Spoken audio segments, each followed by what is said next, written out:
Now for the first part of the question, we need to evaluate the integral of the sine, of x times sine of x dx.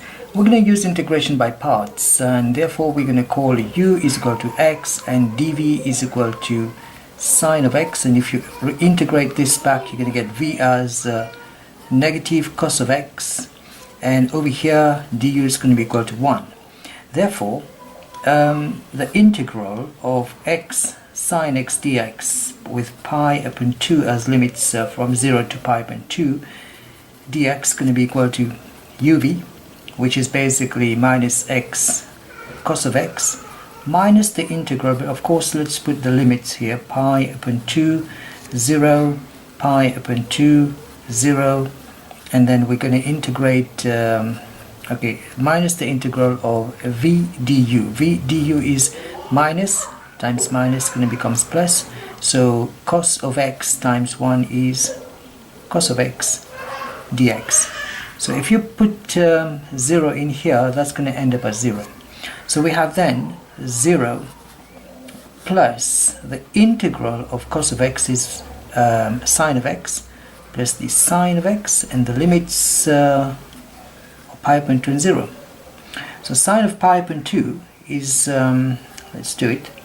So we go sine of pi upon 2 minus sine of 0. So the answer should be 1. So that's the first part of the question. For the second part, given that I sub n is equal to integral of x to the power of n sine x dx with limits from 0 to half pi, prove that for n greater than 1, I sub n is equal to n times half pi to the power of n minus 1 minus n into n minus 1 I sub n minus 2. Okay, now for the second part we're going to do integration by parts again. Okay, so let's take this integral here. We can u is equal to x to the power of n. We have v is equal to, dv is equal to sine of x, and of course we're going to have to integrate this back, which gives us negative cos of x, and differentiate this, we get du is equal to n into, times x to the power of n minus 1. So this is uv and v du. Okay, so the integral now is looking something like this, x to the power of n minus times cos of x minus the integral of v du, minus here, so it becomes plus cos of x. The n is a constant, it can go outside, and I have inside x to the power of n minus 1 cos of x dx. Now again what we see, this is integration by parts. Now this part here we can apply pi upon 2 and 0. Of course this is 0 and cos of pi upon 2 is 0. Therefore we're going to say that this one is 0. So what we have to integrate then is just that second part there. So let's do that. Now again, now this u is looking as x to the power of n minus 1, and dv is now cos of x. Okay, so if you integrate this back, you're going to get v as sine of x this time, and differentiate this, you're going to get du n minus 1 times x to the power of n minus 2. So let us look at the integral now. So what we have is x to the power of n minus 1 times sine of x. Okay, however this n is here. So we have then n times, in brackets, x to the power of n minus 1 sine of x minus the integral of v du. So integral here is going to be sine of x times this. N minus 1 is a constant, so minus n minus 1, okay, times the integral, the constant can go outside, integral of x to the power of n minus 2 times the sine of x dx. And here again we're going to apply our limits. Okay, pi upon 2 0, and of course now what do we have? Sine of pi upon 2 is 1. So this is going to be basically 1. Sine of 0 is 0. So 1 minus 0 is 1. 1 times x power n is x power n minus 1. So we have x as pi upon 2.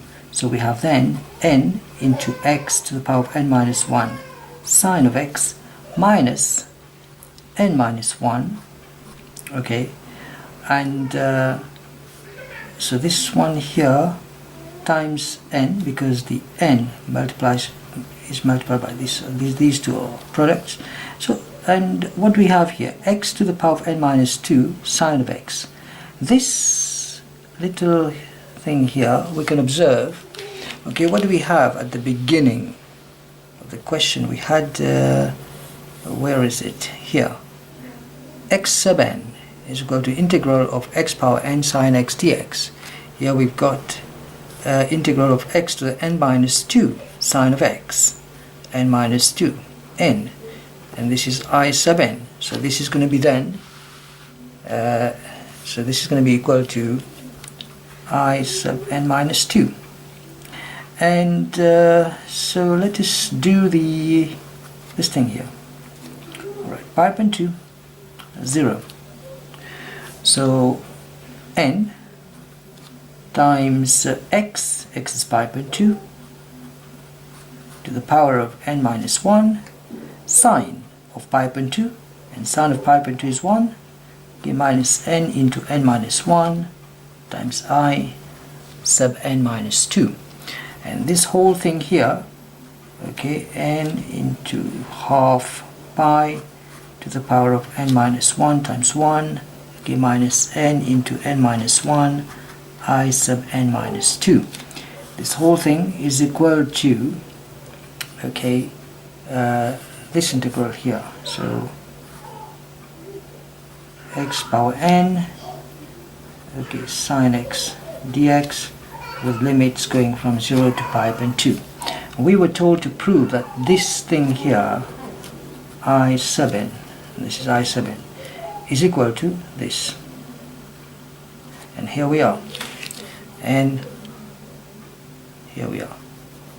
So these two are the same. Alright, so that has been proved. And this is done for the second part. Now for the third part of the question, by first using the substitution x is equal to inverse cos of u, find the value of the integral of inverse cos of u to the cube du with limits from 0 to 1, giving your answer in an exact form.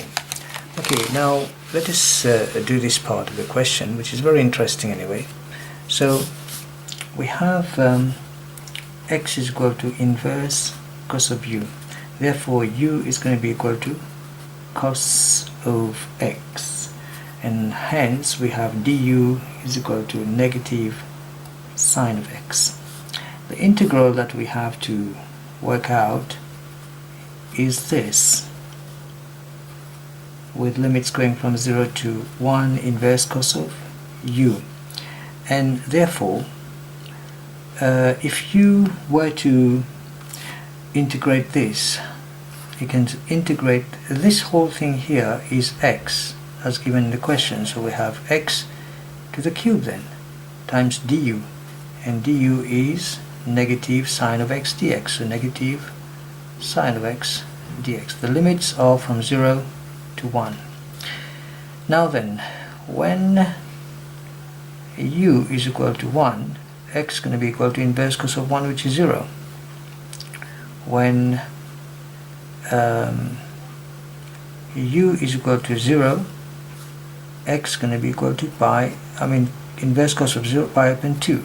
Therefore we're looking at pi upon 2 here with the minus sign here, and then 0 here with x to the cube sine of x dx. This is basically x to the cube sine of x dx, and the limits going from 0 to pi upon 2 this time, and you eliminate this. Now this is the same as we know that I sub n is equal to the integral of x sine of x dx, and we all further know that I sub n is given in the question as n times half pi to the power of n minus 1 minus n into n I sub n minus 2. So to integrate this, no need for you to go and integrate it part by part. So what you can do, you can just say I3, because this is 3. So looking at I3 is equal to 3 times half pi to the power of 3 minus 1 is 2, minus 3 times 3 minus 1 is 2, 3 times 2 is 6, I to the 1, and I to the 1 is equal to 1 as found in the first part of the question. So therefore I3 is looking as this, 3/4 pi square minus 6. This is the third part of the question. The question is taken from October 2016, Further Maths 11. Take care.